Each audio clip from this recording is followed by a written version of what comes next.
In Philippians chapter 4, the Apostle Paul writes, "Do not be anxious about anything, but in every situation, by prayer and petition, with thanksgiving, present your requests to God.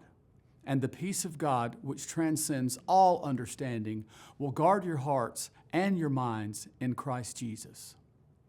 Right now, we're in a season of the year that a lot of people recognize as March Madness. A lot of us pay at least some attention to the NCAA tournament and the Final Four. But if we're honest, the madness of March doesn't just apply to basketball, and it isn't confined to just 1 month a year. It seems like madness is what we live in all the time.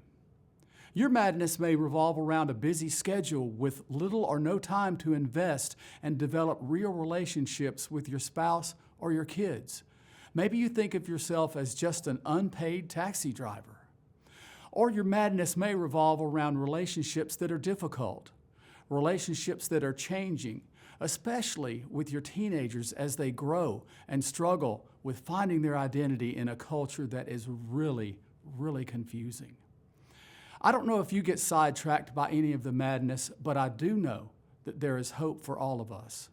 There's hope for you as someone who is moving through this life, trying to lead your family in a healthy direction into a life with God. So if we go back to the verses in Philippians, you'll hopefully see how this might be helpful for you as a parent. The first part of what Paul is saying is hard, right? He flat out says, don't be anxious about anything. And that's much easier said than done.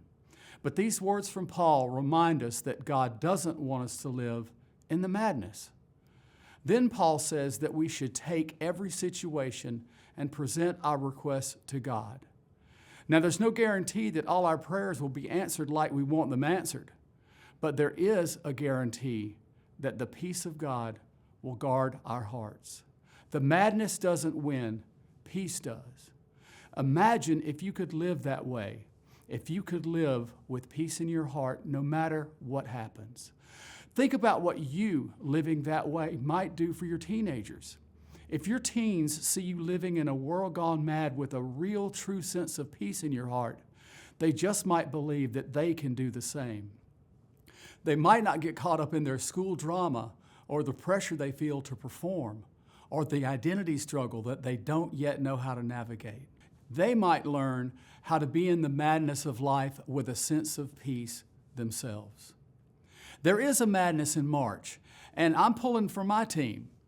But don't forget that the madness of the world can be overcome with the peace of God for you and for your family.